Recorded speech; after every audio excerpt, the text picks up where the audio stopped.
penetapan rekomendasi nama-nama bakal calon presiden Republik Indonesia pada pemilu 2024. Pertama, Anies Rashid Baswedan.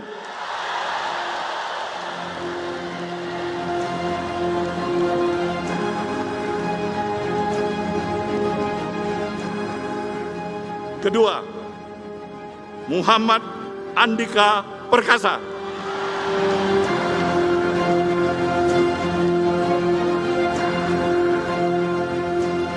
Ketiga, Ganjar Pranowo.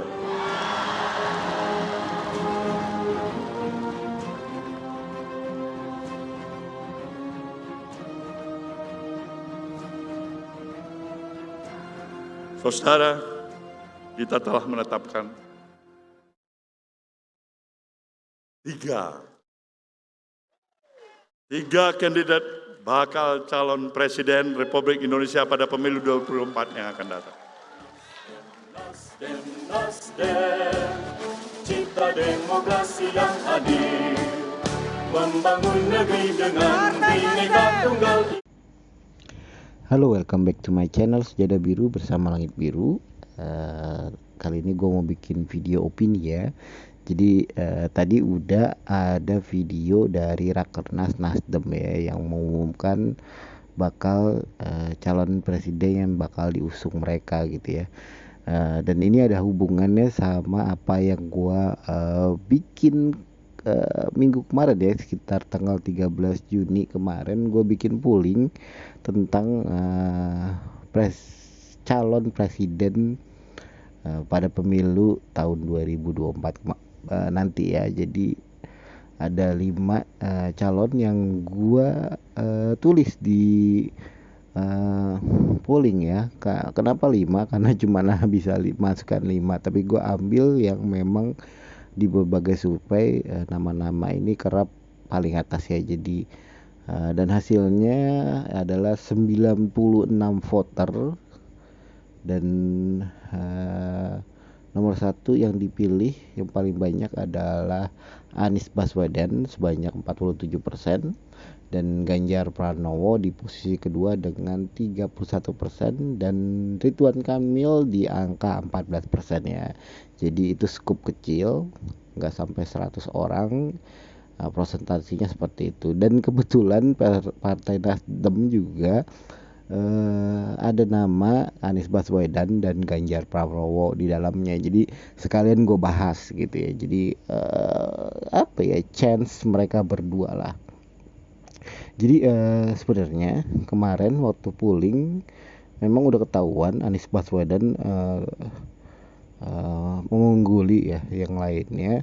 Tapi gue sebenarnya agak khawatir sebelum Partai Nasdem mengumumkan bakal calonnya, salah satunya adalah Anies Baswedan. Karena seperti yang kita tahu, Anies Baswedan itu nggak punya partai, bro.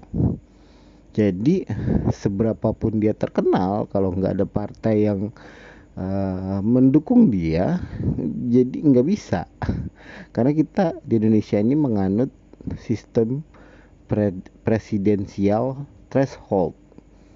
Nah, jadi apa itu presidensial threshold? Jadi yang berhak mengajukan calon presiden dan wakil presiden adalah partai yang memenuhi syarat sebesar 20% jumlah kursi DPR atau 25% suara di pemilu sebelumnya, yaitu tahun 2019.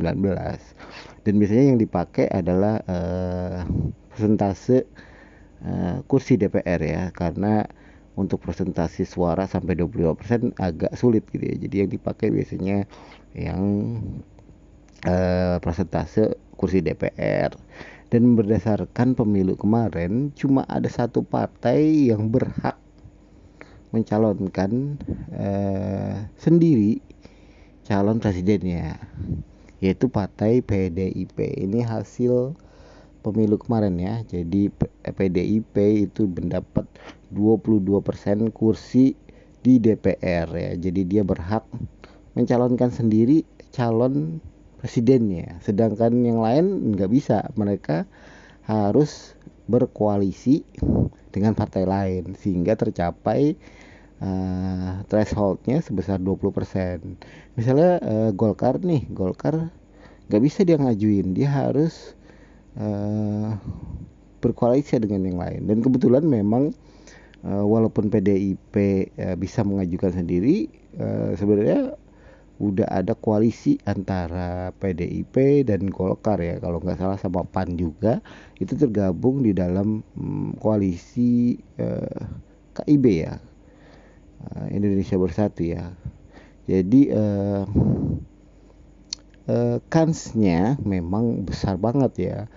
PDIP dan Golkar aja udah hampir berapa persen tuh, 22 tambah 14 36% ya, hampir sepertiganya ya, lebih dari sepertiga mungkin, apalagi ditambah PAN dan macam-macam, bisa mencapai 49% misalnya, walaupun belum 50 kali ya. Jadi sangat mungkin mesin partai berfungsi karena kedua partai yang berkoalisi ini sangat besar gitu. Dan agak khawatir juga Anies Baswedan ini nggak punya partai dan kebetulan Nasdem mencalonkan Anies Baswedan, tapi itu tidak serta-merta Anies Baswedan bisa lolos threshold karena partai Nasdem ini cuma berapa persen nih? Nasdem itu 10%. Jadi masih kurang 10% lagi. Dia harus berkoalisi dengan yang lain, dan sampai saat ini belum ada pembicaraan dengan partai lain ya.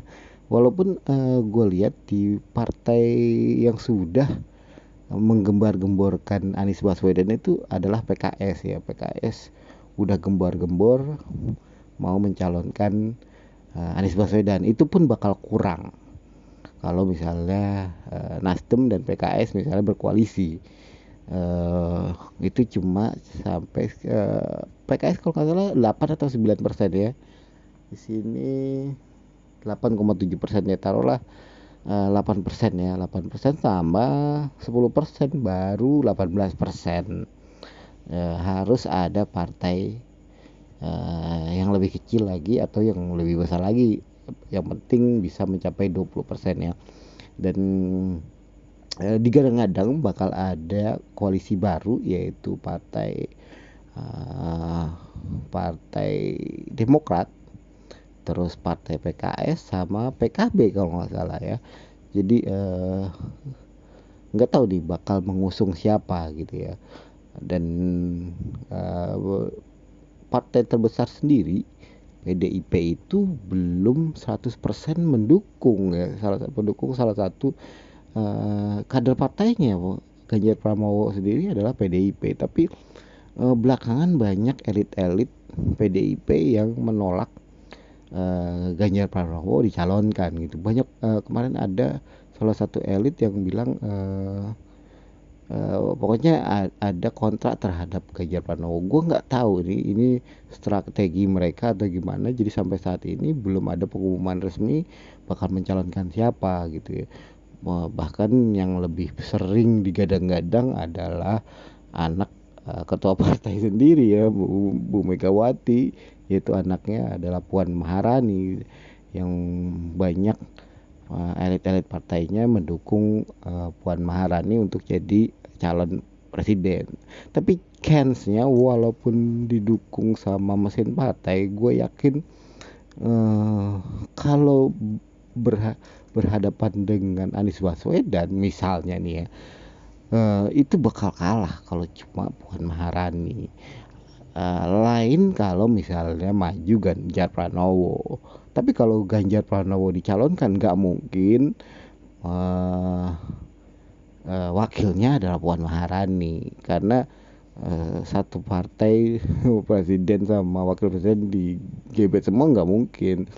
Pasti ada kepentingan partai lain berkoalisi dengan PDIP yang bakal duduk di situ gitu ya. Jadi masih meraba-raba kalau PDIP ya gue ya. strategi mereka gimana. Tapi dari sisi Anies Baswedan ya, gue bakal bahas dua orang ini karena dua orang ini ada di polling gue dan bakal calon yang didukung oleh Partai Nasdem ya. Jadi Partai Nasdem maksud gue. Jadi gue akan bahas dua orang ini aja dulu. Nah, untuk kalau memang nanti Ganjar Pranowo bakal menjadi calon, entah itu dari PDIP, entah dicalonkan oleh partai lain. Dan kita tahu memang Presiden Joko Widodo kayaknya sepertinya sih lebih mendukung Ganjar Pranowo ya. Terbukti kemarin waktu acara Projo ya kalau nggak salah, itu sepertinya nyinggung-nyinggung masalah calon presidennya gitu ya. Jadi selanjutnya maksud gue, jadi kemungkinan ada ke arah ke Ganjar Pranowo gitu ya. Lain pihak di Anies Baswedan ya, walaupun dia nggak punya partai, dia sering disebut-sebut bakal didukung sama partai, dan itu menurut gue hal yang bagus ya. Dan faktor kedua adalah selain presiden, persentase survei di berbagai survei calon presiden itu nggak sampai 50%, dan itu kemungkinan harus didukung sama wakilnya gitu ya. Jadi pemilihan wakil bakal berpengaruh elektabilitas menurut gue ya. Jadi kira-kira siapa nih wakil yang bakal diusung dari Anies Baswedan, di pihak Anies Baswedan gitu ya. Sebenarnya gue punya beberapa calon, tapi banyak yang bermasalah gitu ya. Menurut gue ada masalah nantinya gitu ya. Calon yang pertama yang gue tertarik banget menduetkan Anies Baswedan dan Ridwan Kamil. Ini seperti apa ya, saling melengkapi, masih muda, dan elektabilitasnya kacau banget itu suara gue. Seperti itu ya, itu sangat tinggi gitu ya. Jadi ini bisa mendorong kepopuleran mereka berdua gitu ya. Pasti bakal mengancam calon-calon presiden lainnya gitu ya. Tapi ada tapinya nih, dua-duanya adalah non partai. Jadi kemungkinan sangat besar sangat kecil mereka diduetkan, karena pasti ada kepentingan dari partai pengusung ingin mencalonkan jadi wakilnya. Misalnya nih ya, kalau jadi Partai Demokrat bakal mengusung Anies Baswedan, tentu dia bakal mencalonkan AHY sebagai wakilnya. Nggak mungkin dia mencalonkan Ridwan Kamil gitu ya kan. Ini juga salah satu wakil presiden yang mungkin gue kemungkinan besar bakal diduetkan dengan Anies Baswedan, yaitu AHY satu gitu ya. Dan ada selentingan juga kedekatan Puan Maharani waktu saat Formula E juga bikin beberapa praktisi juga membayangkan kalau misalnya Anies Baswedan diduetkan sama Puan Maharani. Ini mungkin bakal boom juga. Cuman kedua belah pihak ini sangat bertentangan di arus bawahnya, antara pendukung PDIP dengan pendukung Anies Baswedan itu di bawah saling bertempur. Jadi kemungkinan besar agak susah, walaupun sebenarnya itu bisa jadi strategi yang sangat bagus dari PDIP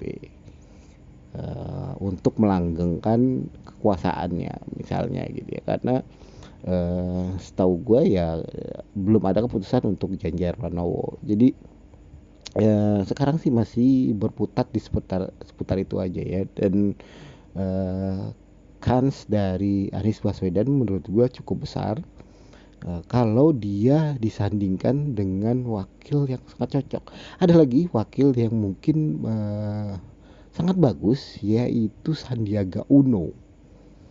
Tapi Sandiaga Uno ini di berbagai survei merupakan wakil presiden yang nomor satu untuk voting ya gitu ya, untuk orang banyak memilih dia itu nomor satu.